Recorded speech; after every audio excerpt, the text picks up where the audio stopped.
শাওন নিজের রুম থেকে কারো সাথে ফোনে কথা বলতে বলতে বেরিয়ে এলো। আজ সে সাদা শার্ট আর কালো প্যান্টের সাথে কালো টাই আর কালো জুতা পরেছে, সাথে হাতে নেভি ব্লু কোটটা ভাঁজ করে রাখা। আমি ব্যান্ডেজ করা হাতটা নিজের মুখের সামনে ধরেছিলাম। শাওনকে দেখে ওর দিকে ওই অবস্থাতেই তাকালাম। উনি ফোনে কথা বলতে বলতে আমার দিকে স্বাভাবিকভাবেই এক পলক তাকিয়ে না থেমেই চলে গেল, যেন উনি কিছুই জানে না। আমি ধীরে ধীরে 2বার পলক ফেললাম আর ওনার যাওয়া লক্ষ্য করলাম। উনি আমাকে পাত্তা না দিয়েই বেরিয়ে গেলেন। আমি হুট করে নিজের হাত নামিয়ে নিজেকে কঠোরভাবে বললাম, মিলা, এটাকে আর কিছু না, জুতো মেরে গরুদান বলে। গরুদান, বুঝলি? তো এত অবাক হওয়ার কিছুই নেই। আবার ভ্রুকুচকে হাতটার দিকে তাকাল আমার মনে মনে বললাম, কিন্তু উনি এটা কখন করলেন? আর আমি টেগও পেলাম না। একটা নিঃশ্বাস ফেলে ঘড়ির দিকে তাকালাম। আজ এত সকাল সকালে উনি অফিসে গেলেন? আমি সোফা থেকে নেমে দৌড়ে গোসল সেরে নিতে গেলাম। আজকের গোসলটা কাকতারুয়ার মতো দিচ্ছি, তবে পার্থক্য একটাই, কাকতারুয়া 2টা হাত মেলে থাকে, কিন্তু আমি শুধু ডান হাত মেলে আছি। রিস্ক নেওয়া যাবে না, কাটা জায়গায় নাকি পানি লাগাতে নেই। উনার জন্য এখন ঘুমের সাথে সাথে শান্তির গোসলও শেষ। আরও কি শেষ হবে কে জানে। মাথা মুছতে মুছতে বেরিয়ে এলাম।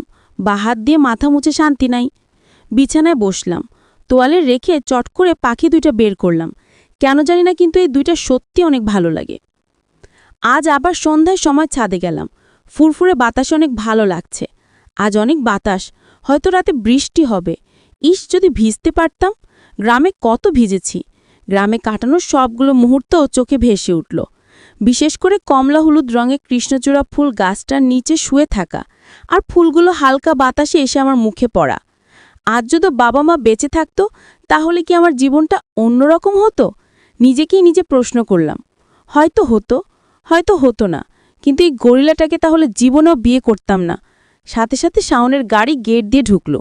সাথে সাথে নিচে ছুট লাগালাম, কারণ আমি দরজা খুলে চলে এসেছি। বাসায় ঢুকে সোফাতে বসে আছি, 2 পা নাড়ছি, না জানিয়ে আজ আবার কি করে উনি আমার সাথে। শাওন দরজা খুলে ঢুকতেই আমি নড়ে চড়ে বসলাম আর পা নাড়ানো বন্ধ করলাম। শাওন নিজের রুমের দিকে চলে গেল। আমি আর চোখে তাকিয়ে দেখলাম যে ওনার হাতে একটা বড় বক্স, আর সেটাতে কাগজে ভরা। এগুলা দিয়ে কি করবে? শাওন গোসলে চলে গেছে আন্দাজ করে আমি খেতে বসে পড়লাম। আমি ওনার মুখোমুখি হতেই চাই না। ডান হাতের কারণে চামচ দিয়ে খেতে হচ্ছে। যেহেতু তরকারি আছে মাছ, ডাল আর সবজি, তাই ডান হাত অকেজো হওয়ার কারণে শুধু ডাল আর সবজিই খাচ্ছি। অনেক সময় লেগে যাচ্ছে খেতে। শাওন গোসল সেরে একটা ছাই রঙের ফুল হাতার টি-শার্টের সাথে কালো ট্রাউজার পরে ওই কাগজগুলো নিয়ে এসে সোফার সামনে টি টেবিলে রাখল। তারপর টি টেবিলটা ঠেলে একটু সামনে নিয়ে গেল। উনি মেঝেতে বসে কাগজগুলো বের করতে লাগলেন। শুধু কাগজ না, সাথে কলম, পেন্সিল, রাবার, কেচি, স্কেল, আঠা সহ আরও কি জানো। তারপর শক্ত কার্ডবোর্ডের উপর কাজ করতে লাগলেন। আমি খাওয়া বাদ দিয়ে এখন ওদিকেই তাকিয়ে আছি। উনি খুব সিরিয়াস হয়ে কাজ করছেন। সত্যি একটা ছেলে যখন সিরিয়াস হয়ে কাজ করে তাকে অনেক সুন্দর লাগে। 1 মিনিট, কি লাগে? সুন্দর? মিলা, তোর মাথা ঠিক আছে? উনি সুন্দর? গরিলা গরিলাই থাকবে বলে নিজেকে বাঁ হাত দিয়ে বাতাস করতে লাগলাম। তারপর আবার আর চোখে তাকালাম। উনি ঘর বানাচ্ছে? এইটুকু সময় এতটা কাজ করে ফেলেছেন? তারপর মনে মনে বললাম, উনি অল্প সময় করেছে নাকি আমি গাধার মতো অনেকক্ষণ ধরে তাকিয়ে আছি। তাড়াতাড়ি ভাত মুখে দিতেই দেখলাম ভাত অনেক ঠান্ডা হয়ে গেছে। হবারই কথা, এসি অন আছে যে। আমি উঠে কিচেনে গিয়ে বাঁ হাত দিয়ে প্লেট ধুয়ে রাখলাম। এখন কিচেনে দাঁড়িয়ে চিন্তা করতে লাগলাম যে আজ কই যাব আমি। ওনার রুমে থেকে বের করে দিল এখানে, কিন্তু এখন নিজে উড়ে এসে জুড়ে বসেছে। যদিও আর সোফাতে বসেননি, যেই সোফাতে আমি ঘুমাই তার একটু সামনেই, আর কি সোফার দিকে ওনার পিঠ ফেরানো আছে। আমি গুটি গুটি পায়ে গিয়ে সোফার পিছনে দাঁড়ালাম। শাওন তাজের দিকে মনোযোগ রেখে বলল, গেট আউট। আমি হাঁ হয়ে গেলাম। ওর কি পেছনেও চোখ আছে নাকি? জলদি হাঁ বন্ধ করে বললাম, আপনি আমার জায়গায় কেন এসছেন? শাওন আমার দিকে না ঘুরেই বলল, এই বাসা আমার, সো এখানে তোমার বলে কোনো কিছুই নেই। অপমান করলো আমাকে এইমাত্র উনি। আমি রাগে গজগজ করতে লাগলাম আর বললাম, তাহলে কোথায় যাব আমি? That's none of my business, just stay away from me. আমার বয়ে গেছে যে আপনার কাছে থাকবো। ওনার বেডরুমে তো যাবই না, কারণ গেলেই কিনা আমাকে মাঝরাতে ঘুম থেকে তুলে বাইরে বের করে দিয়ে বলে, এটা আমার বেডরুম, গেট আউট। তাই দাঁতের দাঁত চিপে জলদি জলদি এসে ওনার পেছনের সোফায় বসলাম, মানে যেটাই আপাতত আমার বিছানা। বসে অন্যদিকে তাকিয়ে রইলাম। উনি হালকা ঘাড় ঘুরিয়ে তাকিয়ে আবার কাজে মনোযোগ দিলেন। কিছুই হলেন না। যাক, চুপ আছে এটাই ভালো।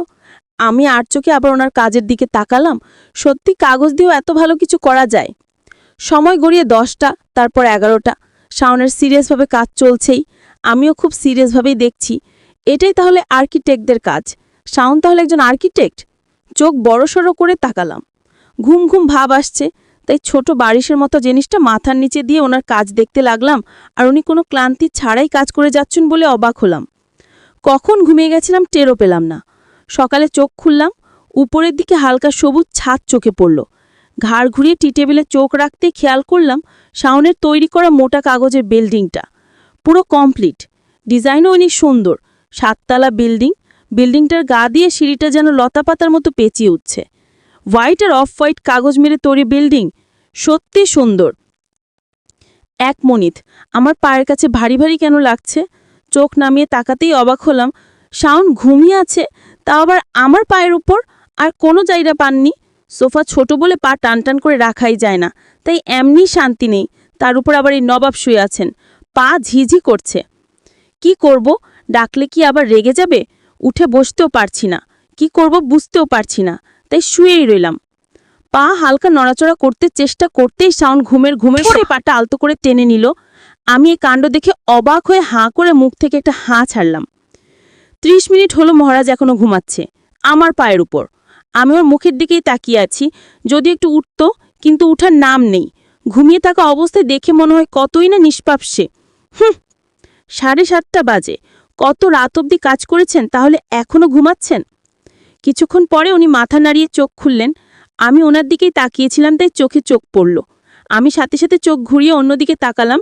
উনি 5 সেকেন্ড মতো ওভাবেই শুয়ে থেকে বিষয়টা বোঝার চেষ্টা করলেন যে উনি কোথায় শুয়ে আছেন। বুঝতে পেরে ফট করে মাথা তুলে উঠে বসলেন। কোনো রিয়াকশন নেই, যেন উনি কিছুই জানেন না। তারপর হাত দিয়ে টি টেবিলে রাখা ফোনটা নিয়ে সময় দেখলেন। বুঝলেন যে অনেক দেরি হয়েছে আজ। শিট বলে উঠে নিজের রুমে চলে গেলেন। আমি হাফ সেরে উঠে বসে 2 হাত দিয়ে নিজের পা দুটো ধরলাম। অবশ্যই আছে। আমি শাওনের রুমের দরজার দিকে নাক মুখ কুচকে তাকালাম। গরিলা একটা, বলে উঠলাম। আমি শাওনের রুমে ঢুকলাম। উনি গোসল করছে এখনো। মনে করেছিলাম গোসল শেষ, যা কি আর করার, ফিরে আসতে যাব এমন সময় শাওনের ফোন বেজে উঠল। আমি ফিরে তাকালাম। ফোনটা বিছানার উপরে রাখা। আমি পিসিমণির ফোন হতে পারে মনে করে এগিয়ে গেলাম। কাছে গিয়ে দেখলাম আমার ধারণা ভুল। সুইটি নামে কেউ ফোন করছে। দেখতে দেখতে ফোনটা বাজা বন্ধ হলো। আমি বের হবার জন্য ঘুরলাম। সাথে সাথে রিং বেজে উঠল, তবে এটা মেসেজের রিংটোন। ঘুরে তাকালাম, দেখলাম ওই মেয়েই দিয়েছে। শুধু এইটুকুই লেখা দেখলাম, ফোন কেন ধরো না, প্লিজ দয়া করে আজ রাতে দেখা করো। আমি এর পরেও হয়তো কিছু ছিল, কিন্তু পুরোটা ফোনের ডিসপ্লেতে এলো না। ফোনও তো লক করা, না হলে বাকি অংশও পড়ে নিতাম। কে এই মেয়ে? রাতে কিসের জন্য দেখা করতে চাচ্ছে? সাথে সাথে আরেকটা মেসেজ আসলো। এবার লেখা, I really love you, will you please let me explain. আমার মুখ হাঁ হয়ে গেল মেসেজটা দেখে। মুখের উপর বাঁ হাত দিয়ে বাথরুমের দিকে তাকালাম। আর বুঝতে বাকি রইল নেই বউ, এই মেয়ে সেই মেয়ে সুইটি। বাহ, ভাজা ভাজা জীবনের সাথে সুইটি নামক সতীন ফ্রি। এখন প্রশ্ন হচ্ছে, যে অ্যাফেয়ার চলছে সেটিকে আমি আমার গুণধর শাশুড়িকে জানাবো না? ওনার তো জানা দরকার, তাই না, যে কেমন ছেলে ওনার। কিন্তু তার ফোন নাম্বার কই পাবো? ফোনে তো পাসওয়ার্ড দেওয়া। কোমরে বাঁ হাত দিয়ে এদিক ওদিক তাকিয়ে একটু মুচকি হাসি দিয়ে মনে মনে বললাম, উনি আমাকে এত রাগ দেখান, অত্যাচার করেন, এখন আমার এই প্রতিশোধ নেওয়ার পালা। হে হে। শাওন বাথরুমের দরজা খুলে বের হতেই আমি মুখের হাসি সরিয়ে কোমর থেকে হাত নামালাম। উনি বের হয়ে আমাকে দেখেও না দেখার ভান করে কাবার থেকে শার্ট বের করতে ব্যস্ত হয়ে গেলেন। আমি আপন মনে শাড়ি খুঁজলাম আজ কোনটা পরা যায়।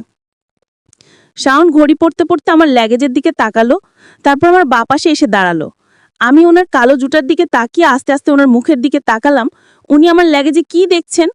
উনি নিচু হয়ে আমার ল্যাগেজের দিকে হাত বাড়াতেই আমার পাখি দুইটার কথা মাথায় আসলো। আমি সাথে সাথে বাঁ হাত দিয়ে পাখি দুইটা ল্যাগেজের সাথে চেপে ধরলাম। উনি নিচু হয়ে আমার দিকে তাকিয়ে গম্ভীর গলায় বললেন, হাত ছড়াও। আমিও ভ্রুকোচকে ওনার দিকে তাকিয়ে বললাম, আমার ল্যাগেজ, আপনি হাত ছড়ান। উনি যে রেগে যাচ্ছেন বুঝতে পারছি। ধুর, ওনার সামনে কেন এই দুইটাকে আসতে হয়? উনি ওনার ডান হাত দিয়ে একটানে আমার বাঁ হাত সরিয়ে দিয়ে পাখি দুইটা নেওয়ার জন্য অন্য হাত বাড়াতেই আমি আমার ডান হাত দিয়ে পাখি দুইটা নিয়ে নিলাম। আর ওনার হাতে ভুল করে উঠে আসলো একটা ব্রা। উনি আর কি ওই পুতুল পাখি দুইটাই তুলতে যাচ্ছিলেন। উনি নিজেই চমকে গেলেন আর আমার দিকে তাকালেন, কিন্তু আমি ওনার হাতের দিকে তাকিয়ে হাঁ করে রইলাম। ওনার উপর অসহ্য রাগ লাগছে। আমি কটমট করে চোখে তাকালাম। উনি হাত থেকে ব্রাটা লেগেজে ফেলে উঠে দাঁড়িয়ে 2 হাত ঝাড়তে ঝাড়তে ড্রেসিং টেবিলের দিকে যেতে লাগলেন।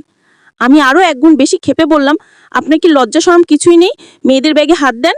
হোয়াট? ভ্রু কুচকে আমার দিকে ফিরে শাওন বলল। সত্যি বেশরম। আস্তে করে বলে উঠলাম, কিন্তু উনি শুনে নিলেন। তার প্রচণ্ড রেগে আমার বাঁ হাত ধরে টেনে আমাকে দাঁড় করলেন উনি। আহ, কি করছেন আপনি? লাগছে আমার। হাত কিচো তুলে বললাম। তোমার এত লজ্জা তো আমার জিনিস নাও কেন? রেগে বলে উঠল শাওন। আপনি আমাকে নির্লজ্জ বললেন? আমি খেপে গেলাম। আরও বললাম, নির্লজ্জ তো তারাই যারা অ্যাফেয়ার করে বেড়ায়, বলে মুখ ভেঙচে দিলাম। শাওন রেগে হাতটা আরও চেপে ধরে বলল, হোয়াট? আহ, লাগছে আমার, ছাড়ুন। মনে মনে বললাম, এক হাতে তো 12 বাজিয়ে দিয়েছে, এখন এই হাতের কবজিটা যদি যায় আমার খাওয়া বন্ধ হয়ে যাবে।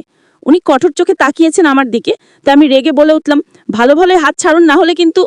নাইলে কিন্তু কি? রাগী চোখে তাকিয়ে শাওন জিজ্ঞেস করলো। আমি আবার হাত টেনে ছাড়াতে গেলাম, উনি আরও শক্ত করে ধরলেন। তাই আমি ক্ষেপে ওনার হাতে জোরে এক কামড় বসিয়ে দিলাম। উনি কোনো শব্দই করলেন না। ওনার কি ব্যথা বলে নেই কিছুই? অবাক হয়ে তাকালাম আমি। এখনও আমার হাত ধরেই আছেন উনি। মনে মনে বললাম, এ তো দেখছি গরিলা না, গন্ডার, আস্ত গন্ডার। এখন ওনার চোখে স্পষ্ট রাগ উঠছে। আমি ভয়ে একটা ঢোক গিলে সাহসী ভাব নিলাম। হাত ব্যাথা হয়ে গেছে আমার। উনি আমার হাত হঠাৎই ছেড়ে দিলেন। হাত ছাড়া পেয়ে যেন স্বস্তি পেলাম।